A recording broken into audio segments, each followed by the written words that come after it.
নমস্কার। এখন পাঠ করতে চলেছি শিবরাম চক্রবর্তীর লেখা একটি ছোট গল্প, মহাপুরুষের সিদ্ধিলাভ। সঙ্গে থাকুন।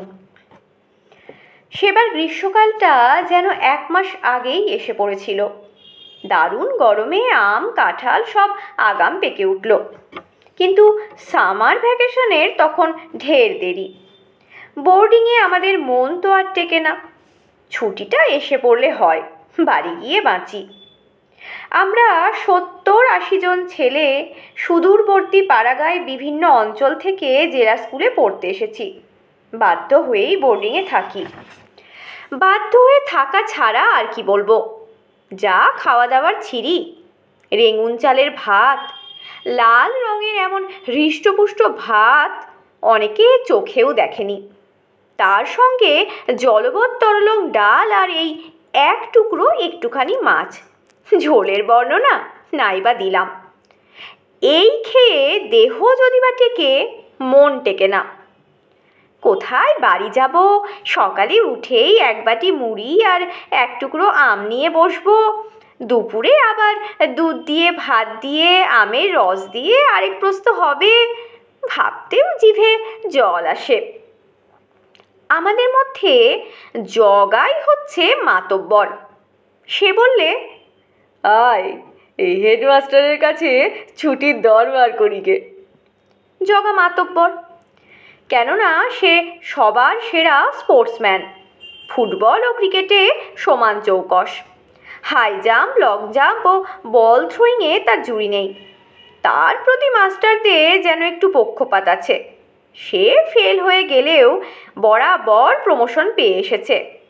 এখন ফার্স্ট ক্লাসে উঠে আর কিছুতেই টেস্টে অ্যালাউ হতে পারছে না। জগা বলে, জানিস, আমি পাশ করে বেরিয়ে গেলে তোদের স্কুলের মুখ রাখবে কে? আর সব স্কুলের সঙ্গে কম্পিটিশন ম্যাচে তোরা কি আর জিততে পারবি? তাই আমাকে ফেল করিয়ে এমনি করে আটকে রাখছে। আমরা তার কথা বিশ্বাস করতাম। স্বয়ং সে ছুটির দরবার করবে জেনে আশ্বস্ত হৃদয়ে আমরা সবাই তার পিছু পিছু গেলাম। হেডমাস্টার মশাই শুনে চোখ কপালে তুলে বললেন, কি, এখনো কোয়ার্টারলি পরীক্ষা হয়নি, এখন ছুটি? যাও যাও, পড়োগে মন দিয়ে। বড্ড গরম পড়েছে স্যার। গরম পড়বে না তো কি, শীতকালে বড্ড শীত পড়বে, গ্রীষ্মকালে ভয়ানক গরম পড়বে, বর্ষাকালে ভারী বর্ষা হবে, এ তো জানা কথা। তাই বলে পড়াশোনা কে ছেড়ে দিয়েছে? জগা, তোমার বাড়ি কি দার্জিলিং যে বাড়ি যেতে চাইছো? সেখানে গরম পড়েনি? যাও যাও, পড়োগে, এই সময় নষ্ট করো না। জগা বিফল হলো এরকম ঘটনা আমাদের বোর্ডিংয়ের ইতিহাসে এর আগে ঘটেনি। ছুটি না পাওয়াতে আমাদের দুঃখ যত না হোক, জগার লজ্জা তার 4 গুণ। কিন্তু অপ্রস্তুত হবার ছেলে সে নয়। বললে, ছুটি আদায় করি কিনা দেখ তোরা। রোজ সন্ধ্যায় ছেলেরা ফুটবল খেলে মাঠ থেকে ফিরলে হেডমাস্টার মশাইয়ের ঘরে রোল কল হতো। তিনি নিজে সবার নাম ডাকতেন। সেদিন সন্ধ্যায় রোল কলের সময় জগার সাড়া না পেয়ে তিনি ভারী চটে গেলেন। আমাকে ডেকে বললেন, এই হাবু, যা একটা বেত কেটে নিয়ে আয়। ব্যাপার যতদূর বোঝা গেল তা এই, ছেলেদের মধ্যে ছুটির হুজুগ তোলার জন্য সকাল থেকেই হেডমাস্টার মশাই জগার উপর চটেছিলেন। তারপর সে আজ স্কুল কামাই করেছে, অথচ দুপুরে হোস্টেলেও ছিল না। এখন রোল কলের সময়েও তার পাত্তা নেই। আমি বেত নিয়ে হাজির হতেই তার হুকুম হলো, যা এই জগাকে ধরে নিয়ে আয়।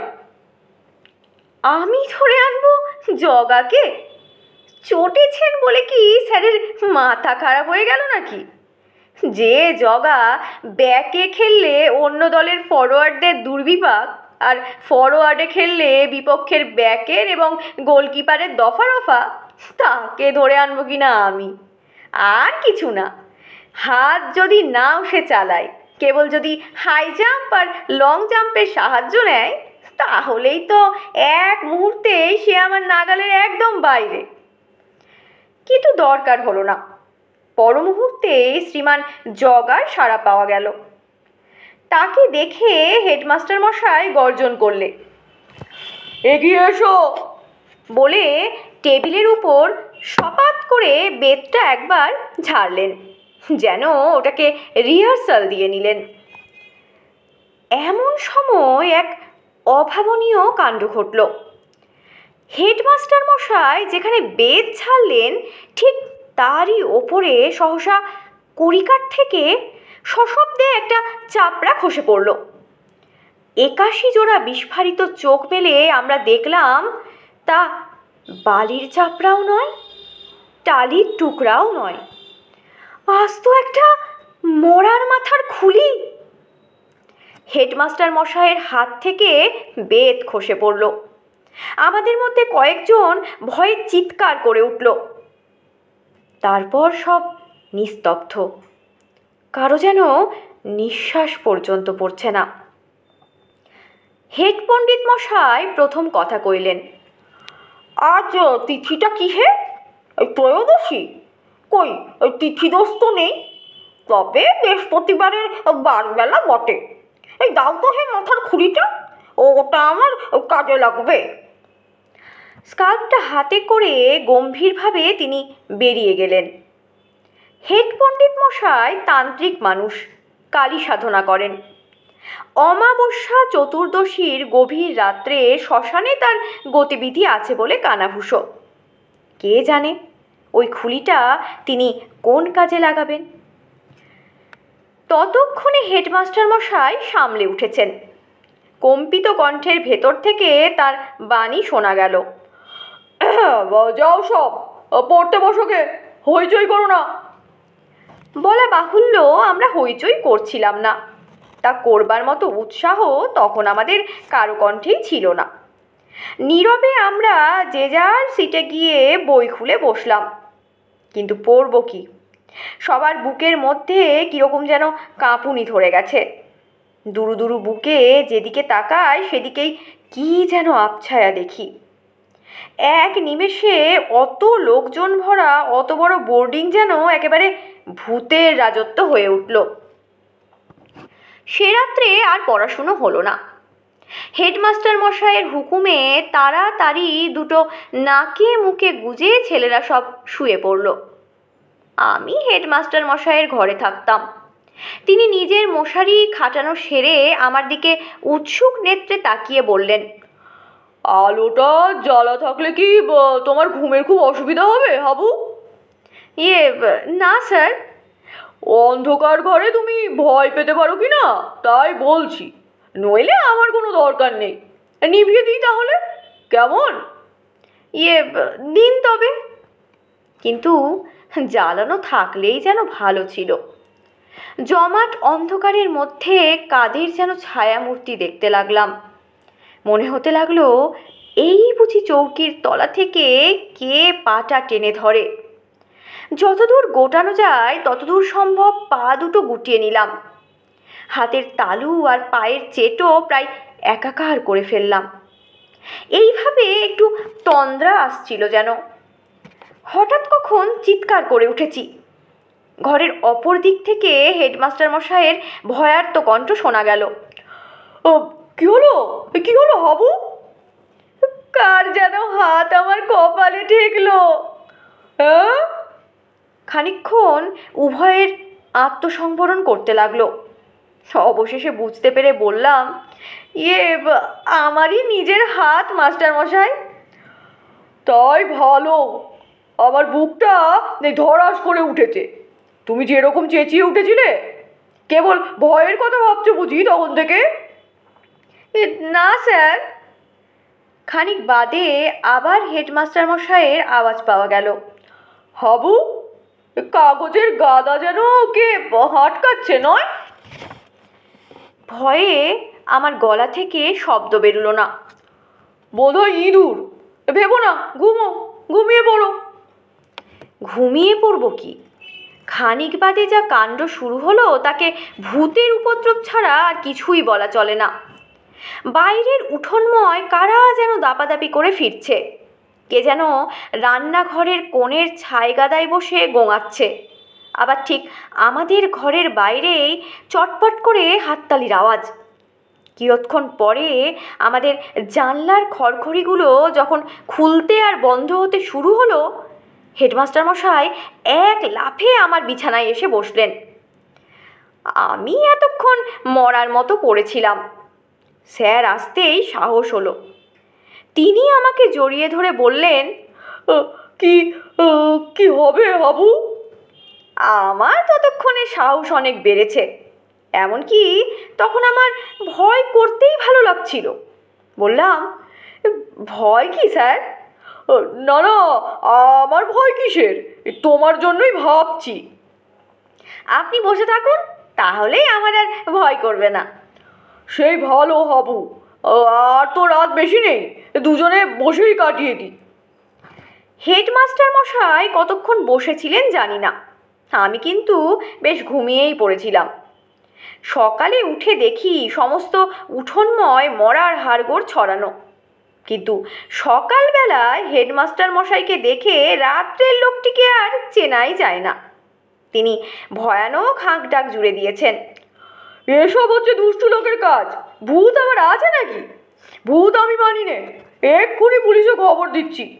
পুলিশের কাছে বাবা চালাকি নয়, সব ধরা পড়ে যাবে।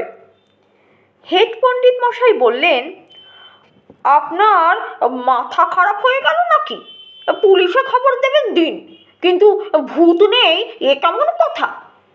ভূত অবশ্যই আছে, তবে তাকে ভয় করবার কিছু নেই, এ কথা আপনি বলতে পারেন বটে। যান যান, আপনি আর কথা কবেন না। এই ফি অমাবস্যায় শ্মশানে গিয়ে কি যে করেন, আপনি তো এসব উপদ্রব টেনে এনেছেন। অত্যন্ত খাপ্পা হয়ে হেডমাস্টার মশাই বোধ করি থানাতে খবর দিতেই সবেগে বেরিয়ে গেলেন। যাবার সময় আমাকে ডেকে বলে গেলেন, ঘরের কোণের যত সব পুরনো কাগজের জঞ্জাল জড়ো হয়ে আছে, এই সব সাফ করে কাগজওয়ালাদের বিক্রি করে দাওগে, নইলে ইঁদুরের দৌড়াতে রাত্রে তো চোখ বুঝবার জো নেই।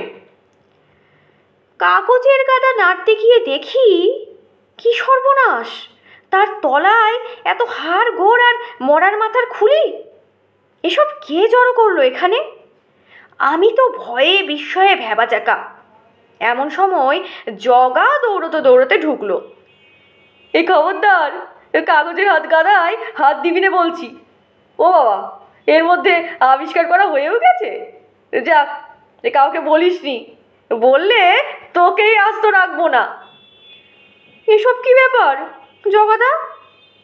কাগজের গাদা আবার আগের মতো ঠিকঠাক করে রেখে আমার হাত ধরে জগা বলল, আয় তোকে সব বলছি। তার সমস্ত কীর্তি কাহিনী ব্যক্ত করে রুমালে বাঁধা একটা জিনিস আমার হাতে দিয়ে বলল, এখন কথা শোন, এটা যেন দেখিসনি। হেডমাস্টার মশাই শুয়ে পড়লে আস্তে আস্তে তার মশারির চালে এটা রেখে দিবি, রুমালটা খুলে নিবি অবশ্য। পারবি তো? যদি পারিস তাহলে কাল থেকে আমাদের ভ্যাকেশন একেবারে অব্যর্থ। অত্যন্ত উৎসাহিত হয়ে আমি বললাম, খুব পারবো।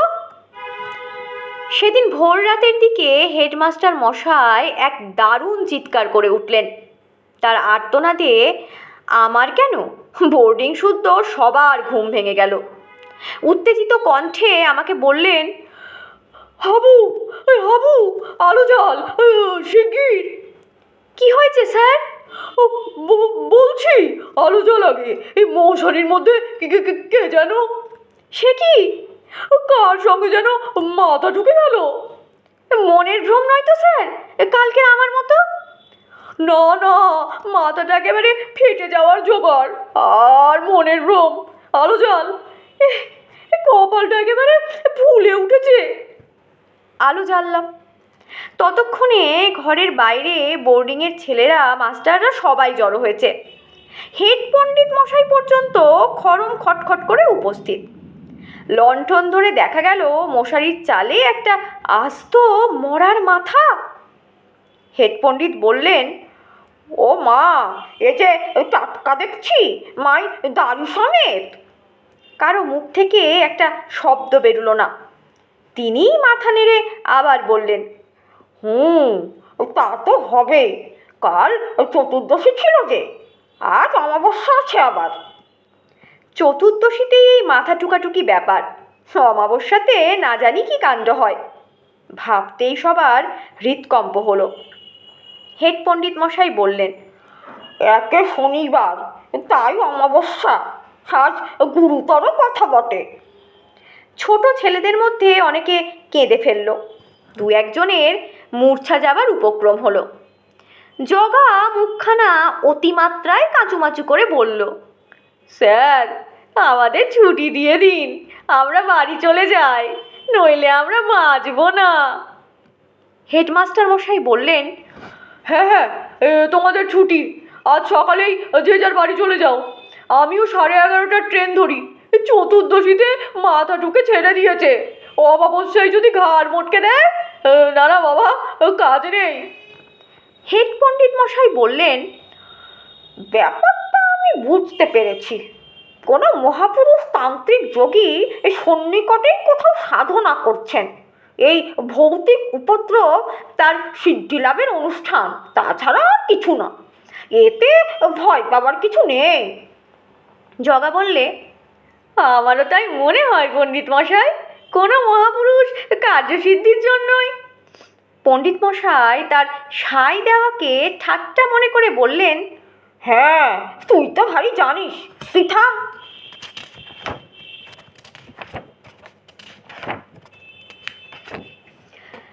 শেষ হলো আজকের গল্প পাঠ, মহাপুরুষের সিদ্ধিলাভ। ধন্যবাদ।